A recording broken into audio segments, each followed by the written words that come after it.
This episode is brought to you by Pure Astrology Reading Cards. For more information, check out the link in the show notes.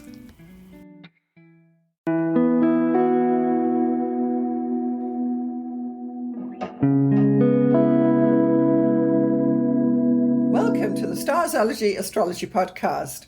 I am your host, Alison Price, and I'm here with my good friend and co-host, Arwynne O'Neill. Hello, Alison. It's great to be here. So nice to have you once more. So in this episode, this is going to kick off a little series we're going to be doing about the US election for 2024. Yeah. In a way, we're sticking our necks out here. And so we're going to be chatting about some of the charts and some of the main players, and that will be coming out towards the end of this year as well. Yeah, like approximately one per month, starting around the 4th of July for the good old US birthday. Oh, good idea. Yeah. So with the US chart, this is what we would call mundane astrology. It's where you're doing the charts of countries or political organizations or whoever. Or events. Yeah. And so there is some question over some of these charts, so we're going to be having a chat about a couple of the charts. Yeah. And it's interesting because the U.S. obviously is a much younger country than many countries in the world, much younger than, for example, the U.K. But even the U.K. has a pretty solid chart that they use, which is 1660. We're not going to go into that because that's a whole other ball of wax or can of worms or whatever. But even with the U.S. being such a young country and everything being so documented, and so many of the founders being really interested in astrology to the degree that is kind of shocking to modern sensibilities. And that gets into like a ton of, bizarre conspiracy theories and the Freemasons and did they actually plan this stuff? Did they lay out the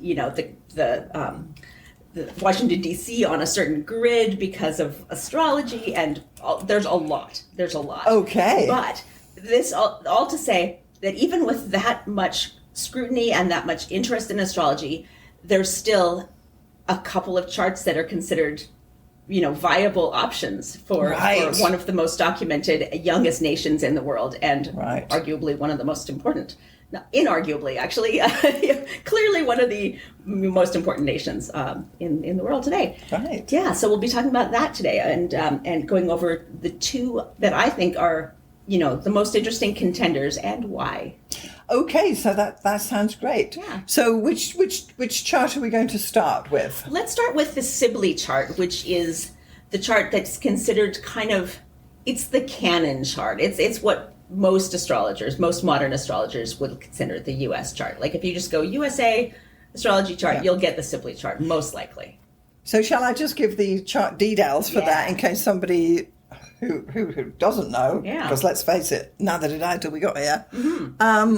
So it's 5:10 p.m.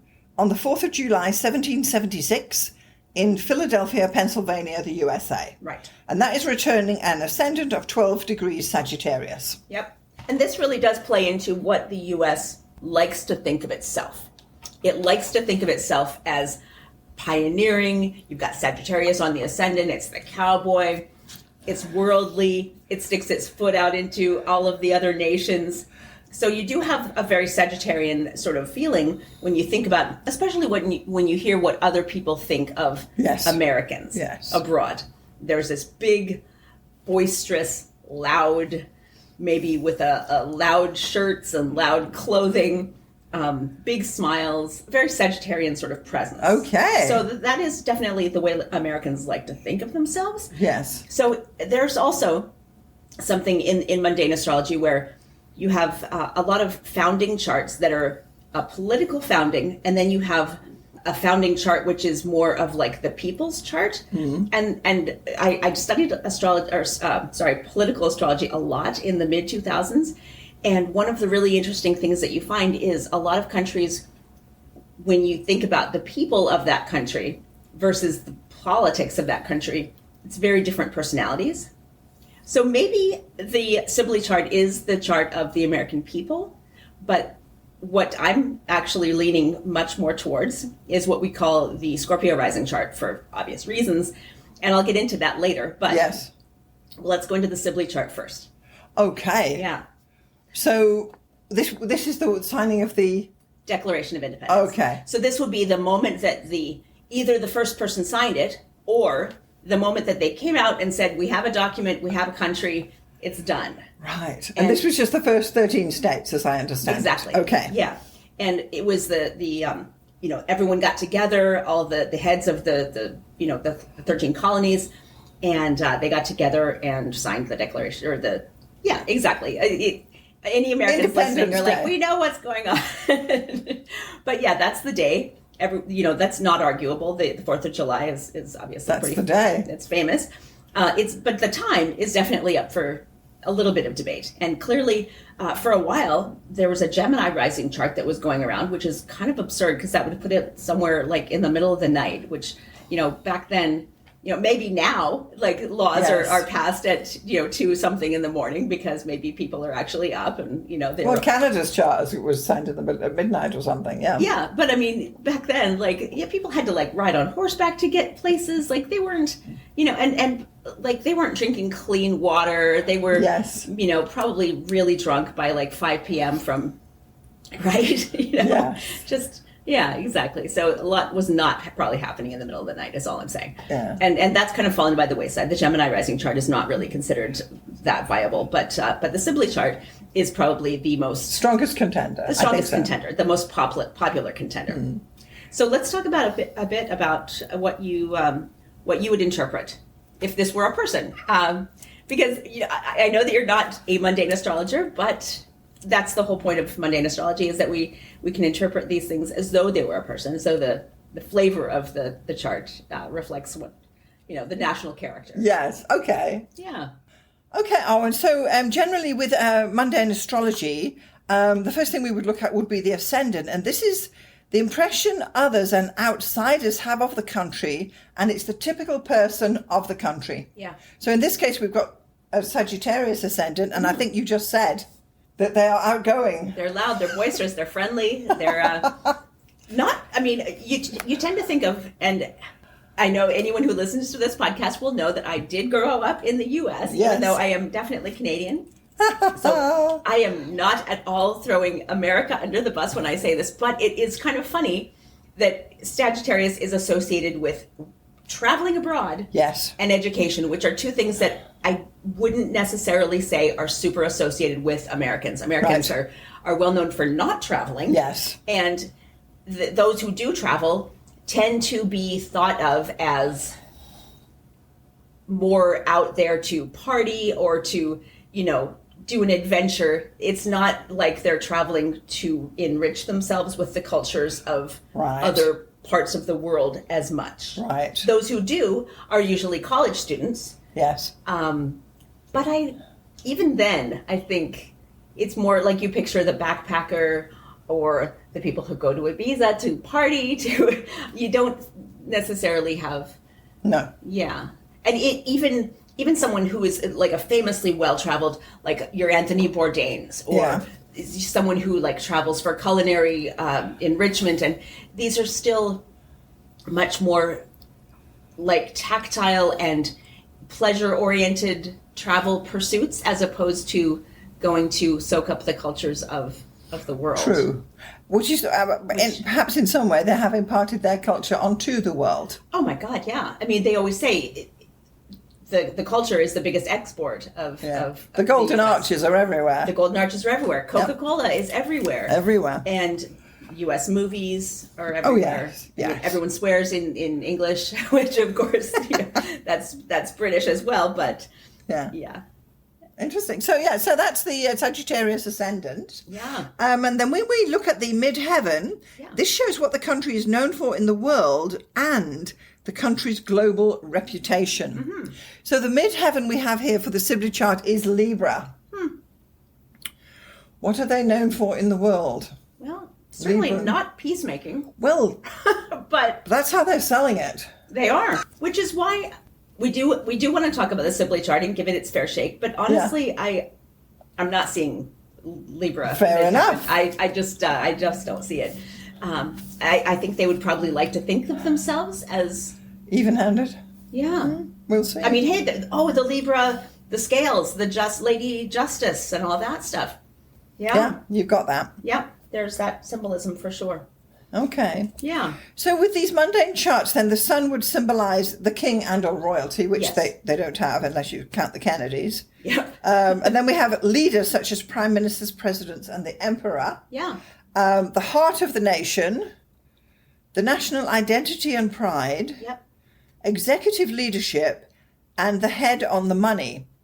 Now the sun is firmly in Cancer. Yes. And that would definitely be undisputable. Any chart that, for the U.S. would be that July 4th. The heart of the nation, yes. Yeah, so Cancer, and that does actually make sense because Cancer is a very patriotic, home-oriented sign. The flag, the wearing the flag pin, you have to be patriotic. You have to home and hearth. And it can't be made in China either, right? Yeah, mm-hmm. and that does play into that whole cowboy thing too, the West. Yes. And that pioneering, homesteader sort of, Yeah, I mean, it must have been tough back then, right? Oh, for sure. But that's still like the national identity is that cowboy. I mean, Yellowstone is so popular. Yes. All the TV shows back in the 60s were Westerns. Yes. And most of the science fiction of even today is still this pioneering, like going out and like For All Mankind.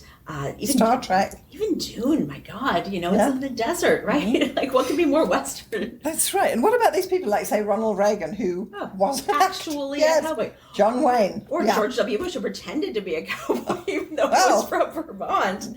But he knew that was the way you win the hearts and minds, so to speak. Hearts and minds, exactly. Show up on a horse. That's got to be your son. Pretend to be hearts and minds, exactly. Yeah. Okay, so then in a mundane chart, typically the moon would represent women in general, the general public, the mood of the people and public opinion, food and agriculture, national dishes, the birth rate, home affairs, cultural affairs, and water affairs. So in this chart, the moon is in Aquarius. Yeah, and it will be, regardless of the time. So that makes sense. It's in the third house in this particular, which is interesting. Yes. So with the general public, I do think are solidly patriotic. Yeah. But there is no unpatriotic American, is there? I don't know. Maybe there is. I mean, a lot more now than I think there was it all kind of started to unravel with Vietnam, probably in the late 60s and early 70s. And since then, there's been an absolute divide. And we could even, this is a bit of out of the scope just because, my God, the research involved. But we will give some book examples and references later on for anyone who wants to go down this rabbit hole. Because one of the things about, and we're basically talking about rectification is what we're talking about. Yes. And for a chart of a nation, it really becomes interesting because you can map huge events for that country, 9/11, the Kennedy assassination, massive events that had a huge effect where everyone knew where they were when it happened. Right. And those will absolutely click, certain parts of the chart. Yes. And that's one of the ways that you would determine which is like the real thing, right? Yes. That should enable you really theoretically to get like down to the minute, because those events are incredibly well documented. Wow. That's outside of the scope for what I'm willing to do research wise. but the books that I'm going to quote later on are the kind of books where they've done all that research and they can back it up with all these events and say, hey, Kennedy, blah, blah, blah, all this stuff, curses and cycles and not only that, but events that occurred in relation to other countries. So you've got the Cold War, you've got the relationship with Russia, the relationship with Japan, the relationship with the UK, and events that would click along with other nations. Yeah. Which is really interesting because if you look at the descendant in the Sibley chart, you see Gemini and you see Uranus on the descendant, which is super interesting. You also have a country that's never been invaded by another country. So that's not something I would expect with Uranus on the descendant. I would see a bit more of a threat from outside, even though it's in the 6th house, not the 7th house. You do have Mars in the 7th house, which is significant. I mean, that's one of the things that I think does lend credence to the Sibley chart, where you've got Mars very close to the descendant. Okay. And I mean, it's no, it's not going to shock anyone to say that the U.S. is definitely a warlike nation. Yes. That it's invaded other countries, that it's got its military bases all across the world. Mm-hmm. And that definitely, I think, makes sense with Mars in the 7th house. Mm-hmm.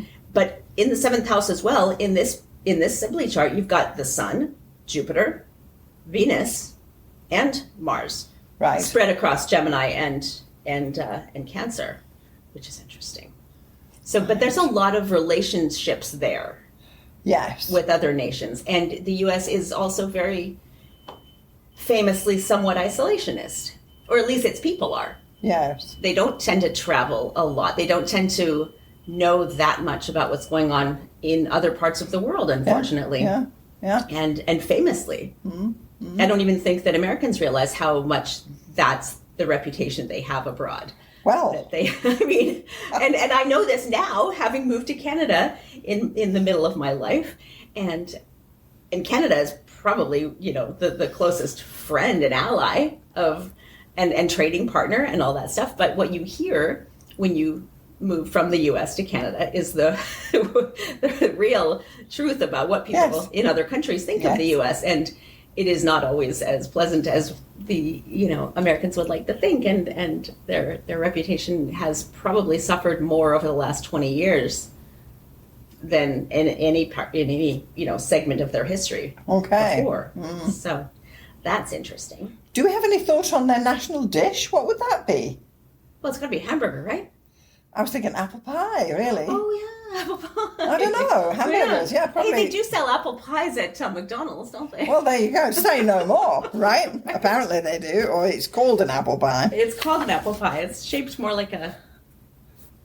What is it shaped like? I don't know. I never that go was one there. of the things... No, me neither. But when I was a kid, that was my favorite thing, was the apple pie. Okay. And the fries, of course. You gotta have the fries. But, yeah, that apple pie. That was good. It was volcanically hot back in the day. But there's probably rules against that now. Should we have a chat about Mercury? Work our way through, yeah? 100%. Okay, so with mundane charts, now the Mercury, where is the Mercury? The Mercury is in Cancer in the 8th, just as a head up. So Mercury in mundane charts represents education and schools, the media, newspapers and TV, the voice of the people, freedom of the press, freedom of speech.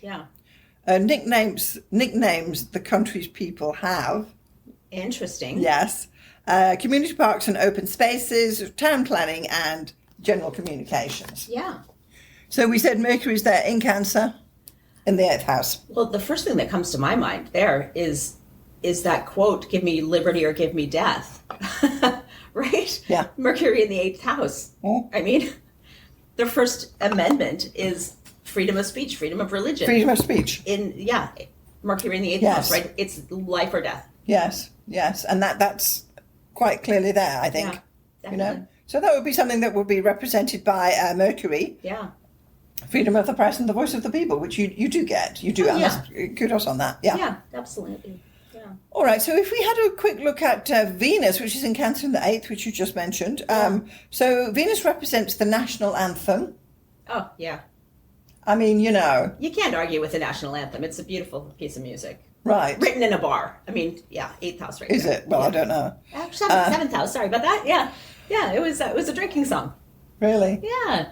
I mean, it's a rousing drinking song. It's got bombs and bursting in air. It's Yes. Yeah. I mean, it's a lot. Well, I mean, I love Canada, but really, anthem for anthem, you got to go Star Spangled Banner. It's definitely clear winner. There's the opinion right there. If we were on Star Search, it would definitely be the 4-star anthem. Okay. Yeah. So then we have the National Art Galleries. I mean, the MoMA springs to mind because I definitely, and the Guggenheim, absolutely huge, beautiful, beautiful buildings. Oh God, yeah. The National Ballet, the National Orchestra, the currency and the money. Yeah. Okay, it's a little plain. But, I mean, they've got a tiny... It is, isn't it? All the notes are green, right? Oh, yeah. Oh, they hate the color. Oh, my God. 20 so years ago, when they just added a tiny hint of color to the money, people freaked out. Really? Oh, they did not like that. Not one bit. No, they were offended. They thought it was somehow really sissifying the and money. all the notes are the same size, right? So you cannot tell. No.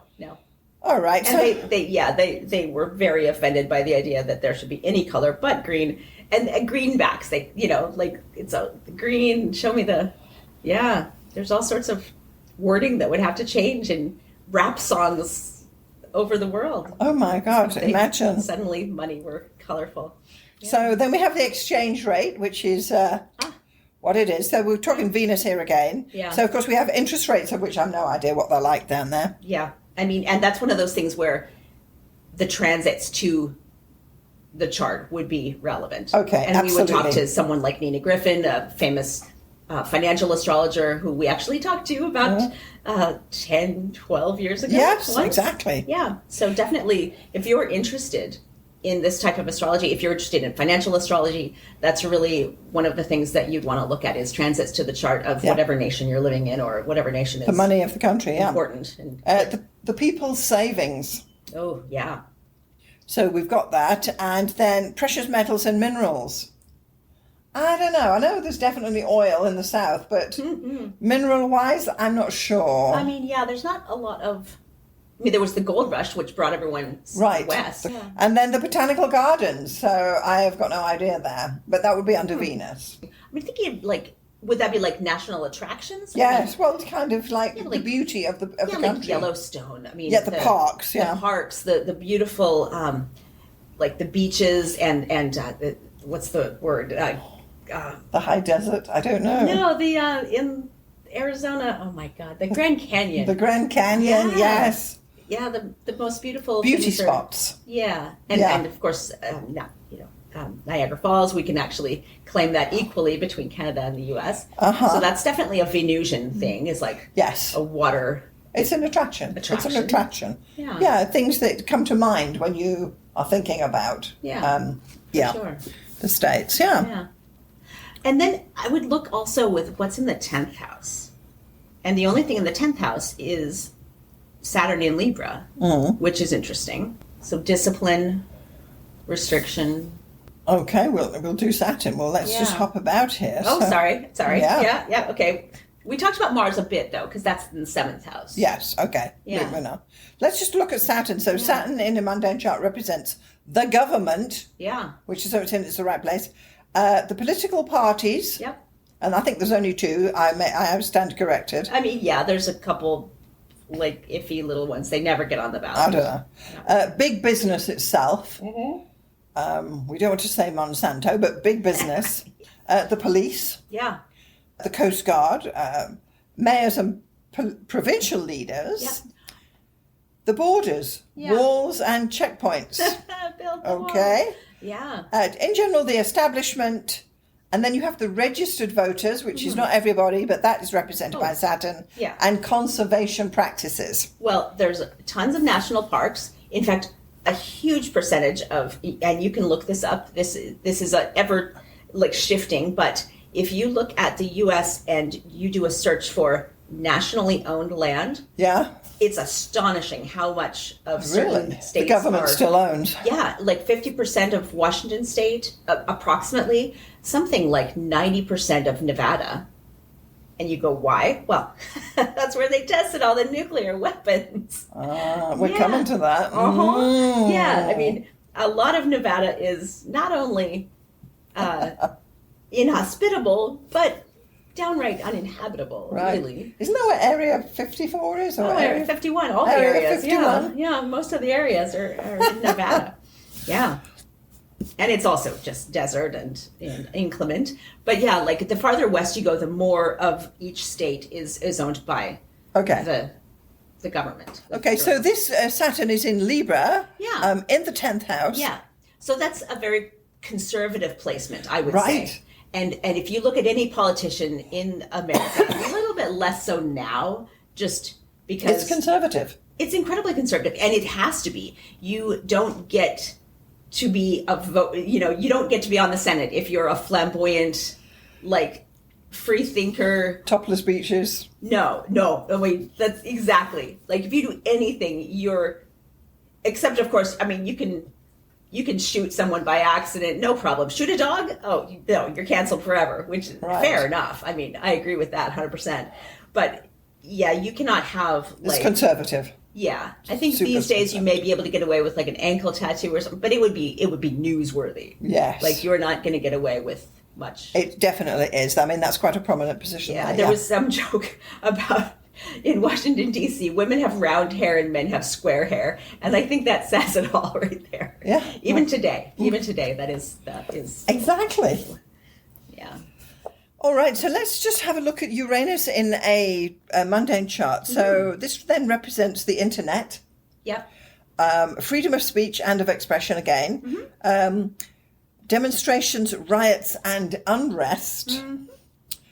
Immigration department. The space program, astronauts and exploration. And nuclear capability. Interesting. Well. So this Uranus is in Gemini. Yep. In the 6th. Conjoin the descendant. Yeah, so clearly it's a very important planet in the U.S. chart. The U.S. considers itself, it was born out of rebellion. A nuclear power, definitely. And the independence chart is more important than the actual Constitution chart. Like, the Constitutional Congress happened a few years later. It's there. You can look it up. I'm not going to get into that. But this is considered the chart of the U.S. This is when they celebrate their Independence Day. They don't consider it the founding day. It's not the day the nation became a nation. It's the day it declared its independence. So clearly Uranus is incredibly important in the U.S. identity. And it is interesting that it is also the only nation to have dropped nuclear weapons on another nation. Yep. It is also the only nation that is allowed to stockpile weapons without... I mean, still to this day, and anyone who wants to stockpile weapons gets invaded. I do. Yeah. So it's definitely there. This is an everyday. It's a planet in the everyday. It's a big part of the. And interestingly, though, even though the nation was founded by, we don't want to say astrologers, but I mean they were astrology adjacent. They knew what was going on. So Uranus was discovered in 1781, which is incredibly close to the founding of the U.S. Yes. Which is really interesting because there was a lot of political unrest. There were a lot of revolutions all across the world, really. A few, very important revolutions were occurring. The U.S. probably the most, famous and lasting of those. And, and it's very prominent. It would be even if it weren't on the descendant. Exactly. So, and doesn't even Homer Simpson work at a nuclear power plant? He does. I thought so. Yeah. Yeah, exactly. So there it is. So it's in the everyday. It's in the 6th house. It's every day. Yeah. Probably employs a big chunk of the population as well. Yeah. All right. Yeah. So let's just continue on. So Neptune in the mundane chart. Now this is in Virgo. In the 9th house, and it's the most elevated planet. So, what does Neptune represent? Movies. Well, right. Okay, movies. Yeah. Alcohol laws and the drinking age. Yeah. Drug and drug problems. Charities. The homeless. Yeah. Disenfranchised people. Yeah. Biological weapons. And then the aquariums, okay, and the water table. Oh, yeah. I mean... So many of these things are high-profile issues. I know homelessness definitely is, and the drug problem, and not just street drugs, but even mainstream drugs too, right? Yeah, I mean, pharmaceuticals are a huge industry. Yeah, an enormous industry in the U.S. And the alcohol laws. I'm not exactly sure when the prohibition was in or out, but it was the 1920s. Yeah, right before the Great Depression. Why they did that, I have no idea. Yeah. Because women were suddenly given the vote. And women were like, men are drunk all the time. I mean, just to put it in very simple terms. There was more to it. But that had a lot to do with it. Yeah, so there's a couple of things there. We do, that is very high. That's a very high planet. It's 9th house, but it's still quite a high planet in the chart. Mm-hmm. So that would be Neptune. Yeah, and I mean, Neptune does rule film. Film and movies, yes. And America Hollywood. That's probably what Hollywood. If you that's how people learn about America. Exactly. I know when my husband was a huge Star Trek fan, and that's years and years and years ago, and this is how the world learns about America through their movies. Exactly. So, interesting. And then finally, we've got Pluto. Mm-hmm. Now, Pluto in the chart is in, let's have a look, it's at 27 Capricorn in the second house. Yep. So this in general represents the tax office, the sewerage works, which I don't know too much about, power generation, recycling and waste to energy methods. How about this one? Espionage and counter-espionage. This is your CIA, your FBI's, and your who knows what else they're called. The burial rites and practices of the country. Interesting. The death rate, the national debt. Yeah. The silent majority. Yeah. National resources and mining. Weapons of mass destruction. Uh-huh. Yeah. And organized crime. And you've just named most of the major industries of the United States economy. Second house in Capricorn. That makes perfect sense. Even today. Yeah. So it's a very powerful planet to say it's, it's very much an outer planet. But this is what these planets represent in mundane charts as opposed to personal natal charts. Yeah. Yep.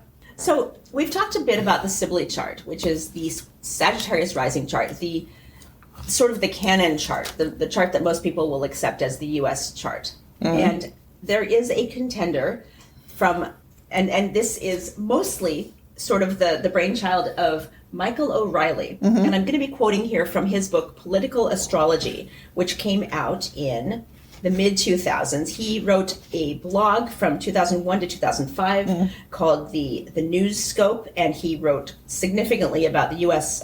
Political scene. He wrote about the Kennedy curse. He wrote about 9/11, obviously, and I'll put a link in the show notes. We'll put a link in the show notes. I'll be definitely quoting mostly from this book when I talk about the Scorpio chart. There are a lot of other proponents for it, but he is the main champion of it, and he wrote this very, very well-researched and incredibly detailed book, which I think is very compelling. So what do you mean when you say the Scorpio chart? Right. So the SIBLY chart, like we said, was 5:10 p.m. Yeah. And of course, this is all going to be July 4th, 1776 in Philadelphia. There's no question about that. That is definitely the founding, that's the Independence Day chart. But with Scorpio rising, it's going to be a few hours earlier, and Michael O'Reilly goes into great detail and gives a lot of really compelling reasons why this might be a much more accurate chart. And not just because Scorpio rising puts the eagle on the ascendant, which is the national symbol, puts Taurus on the descendant.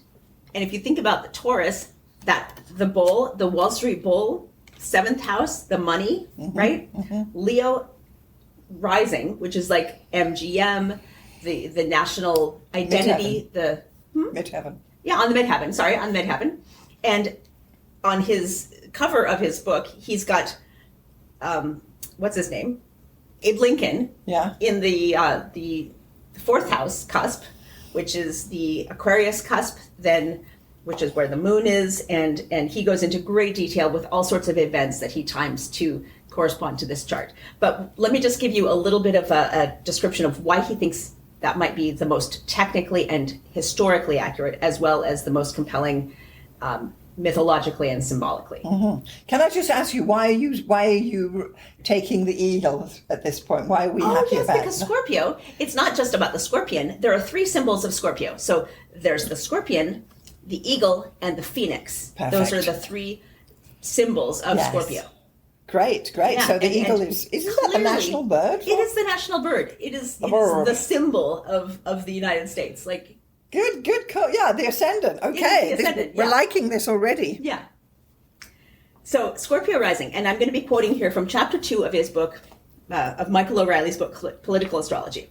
So as he says, Scorpio rising, the very idea that the U.S. might have Scorpio rising makes some people uneasy. which it may actually make people uneasy. But he says, according to the biography Patriot in Purple by Herbert Allen, the critical time of the signing of the Declaration of Independence was around 2 p.m. when Scorpio was on the horizon. And he quotes from Allen's book, based primarily on John Hancock's diary, and John Hancock being, of course, the giant signing of the Declaration of Independence, the most visible name on the Declaration of Independence, which was signed then by all the signers. So here's the quote. For 3 days, impassioned oratory, pro and con, echoed through the government chamber. At last, about 2 o'clock in the afternoon of the 4th, that being July, a great white paper was reported out of the committee to the House with a recommendation for approval and was immediately ratified. And he goes on to say, blah, blah, blah about the ratification. So it's around 2 p.m. He says, even this quote from someone who was there. And the rectification then that Michael O'Reilly has done pushes that date, that time to 2:21 p.m. And then he gives an incredible amount of detail as to why he feels that is important and true. Okay. And that is 8 degrees of Scorpio rising, which gives 8 degrees of Taurus on the descendant. And that pushes, of course, all the planets that we just talked about into slightly different houses. Mm-hmm. But we won't go into all of them. But I think we can definitely pull out just a few that we think are interesting. Mm-hmm. One of which is, I think it puts, we're not going to necessarily go in order here. No. But it puts Neptune in the 11th house. It does. Which I think is really interesting. It's not the most important planet, but it is the planet that is in the house of community, in the house of your friends and your groups. Yeah. And I think that is a little bit more kind of accurate, just to the personality, than having it be the most elevated. Mm-hmm. It also puts Saturn in the 11th house, which is interesting. Yes. And that is, we could talk about why that's interesting, but I think it makes sense that it's not quite so elevated, because when you think about the U.S., you don't think of either necessarily it being a super disciplined country or a particularly imaginative and creative. You think of those, the movies for sure. Yes. But it's not, you don't think of it as being a particularly Neptunian nation. No, when I think of a very Neptunian nation, what comes to mind? Like maybe Brazil or maybe even France, and that you think of like the creativity, and maybe even Japan, mm-hmm. but I don't think that America is necessarily just thought of as like this super creative nation, or imaginative, But how do we feel about the Scorpio on the ascendant then? Is that to me it makes more sense than Sagittarius, just because. And maybe that thing that I was saying about the founding of a nation versus the personality of the people versus the politics, right? Yes. Politically, Scorpio rising makes so much sense because, the CIA, like what you were saying, the meddling in all the other nations of the world, and the covert operations. And the fact that the vote isn't even a popular vote. They have the Electoral College, which is this weird relic of hundreds of years ago where your vote actually doesn't even matter. It's just the 534 delegates, and a lot of the people don't even seem to know that, which is crazy. Yes. And then you suddenly kind of remember every once in a while, oh, that's right, the popular vote doesn't even matter. And that has actually come up in several elections, noticeably the Trump and Clinton election in 2016, where she won by like 2 million popular votes, but it doesn't matter because it's all about the Electoral College. Yes. And there were several elections previous to that where it was close enough that the popular vote and the Electoral College vote didn't agree. Mm. And it doesn't matter because it's more convoluted than it needs to be, let's face it. It's incredibly convoluted, and it's also very, even though people know about it, you learn about, I went to school in the US, and you do learn about the Electoral College, but then it's kind of glossed over. It's like, we have this thing, but, still go out and vote. It's super important that you vote, but it doesn't really matter. Well. And what could be more Scorpio rising than that? That's true. That is very true. There's a lot of secrecy and a lot of, what's the word? Like propaganda, really. Yes. Yeah. I know. It's they're two slightly different charts. But as you say, although the planets are in the same signs, the ascendant shift, the mood has shifted, and the planets have shifted. And you then have nothing in the 7th house, which I think is really interesting because that does speak to that isolationism. Yes. And then the only things that you have in the lower, the southern hemisphere, is it? the northern hemisphere, the lower half of the chart. Yes. Essentially, all you have then is Pluto in the third and Moon in fourth. And everything else is above the horizon, which I think is really interesting. Because that's quite a good one, yeah. It is a nation that really thinks of itself as a leader of the world. You know, they think of themselves as the most important nation on earth. They talk about the president of the U.S. as the leader of the free world. To me, that says something about that Pluto in the third house. It's like that primary importance of the message is getting it's exactly, and the extremity too, because Pluto is about extremes and about death and money, and those are the things that you will hear about any kind of political. I mean, this election is like it's life or death, right? It is. Right? What is wrong with talking about it? It's always life or death. So are you saying then, from an opinion point of view, that you're leaning towards the Scorpio ascendant chart rather than the Sibley? I personally do. And I did actually read this book, this Political Astrology by Michael O'Reilly. I read it about, at least 15 years ago. Okay. It's been a while. I was very obsessed with politics throughout the 2000s and early 2010s. I've gotten less so just because it's exhausting and I have better things to do with my mind. Yes. But it is interesting. Yeah, and anyone who is interested in mundane astrology, I would really recommend not only this book, but there's a ton of websites that you can find this kind of debate over. And if you're interested in that kind of thing, it's interesting to have a couple of different opinions and to kind of go, what makes the most sense and what kind of one of the really interesting things, like let's just pull out one of these charts that he puts in the book, and it's the signs of all of the major presidents. And so back then there were 42 presidents when this book was published, and he maps all of their sun, Mars, and moon signs in a table. And so you have the preponderance is, kind of skewed here and there. There's like 1, 2, 3, 4 of, in each placement, right? Yeah. The one that stands out is Mars in Leo. There's 10. 10 of the 42 presidents had Mars in Leo. Is that right? And in the Scorpio rising chart, right on the midheaven, which is what you would expect.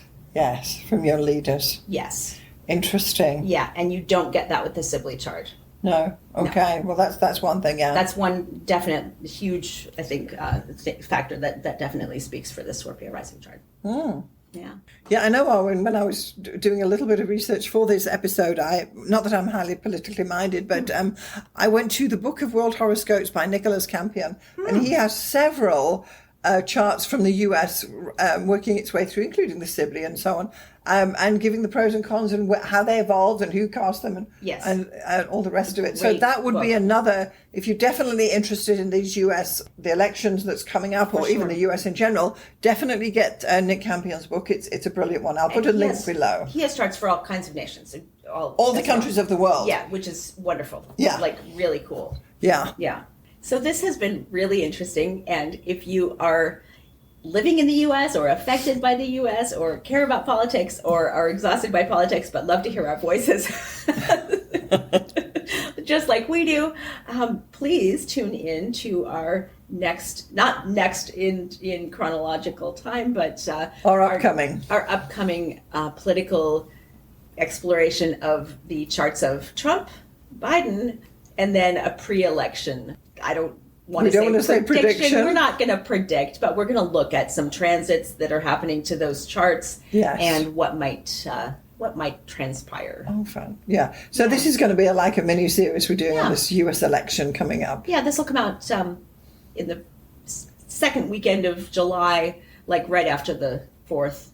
Okay, so we have gone through the couple of contenders for the US mundane chart, and we're doing this because the election's coming up, but still the chart stands anyway. Yeah. Owen and I have gone over a couple of features of mundane charts. There's so much to talk about in this particular arena of astrology. It's not one of my strengths, I have to say, mundane astrology, but still we go there. I just want to say that if you found value in this episode, please do consider sharing it with somebody else. You're welcome to email us at starzology@gmail.com, And of course, visit our website at starzology.com. Now, in the show notes below this episode, you can click through to the blog post where this chart will be, these couple of charts that Arwynne and I have been talking about will be discussed there and presented there. And we'll be adding to this political US thread towards the end of the year. I also want to say that we have a new thing now on our podcast, that right at the very top in the show notes, if you want to send us one of your questions, we're looking now for questions for our next episode of Q&A, and you can enter and text us your astro questions there, and we will get to address them later. Yeah. So thank you, Arwynne, for joining us today. It's been slightly different for us this time around, and clearly people, do get excited about this sort of thing or worked up about it, call it what you will. It's just one of those topics that does generate a bit of feeling from people, and really we'd love to hear what our listeners think. Absolutely. So thanks so much for listening, and we'll see you next time. See you next time.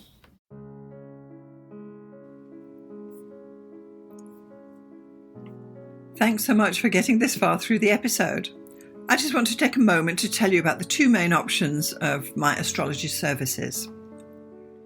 So the first one is coaching. If you are an aspiring astrologer, and by that I mean someone who's perhaps a hobbyist astrologer or someone who's learning astrology or a student, or you've got a few books and you've been doing it for a while, but perhaps you need a little bit of help to bring it all together, then maybe getting some astrological coaching from me would be the answer for you. The astrology coaching I offer is a 1-hour session on Zoom, and it's tailored to answer your particular questions. For example, if you have issues with natal chart readings, we can go there. Or if you're having problems working with your forecasting, we can go there. Or even basic astrology stuff, or even getting yourself organized for your astrology business. The idea is that astrological coaching will answer your particular questions. It's tailored specifically to you and where you are in your astrological journey. And I'm happy to help you out with some guidance about how you can get going, what to focus on, and what to dismiss. So that would be the astrological coaching for people trying to learn astrology. The second astrological service I offer is consultations.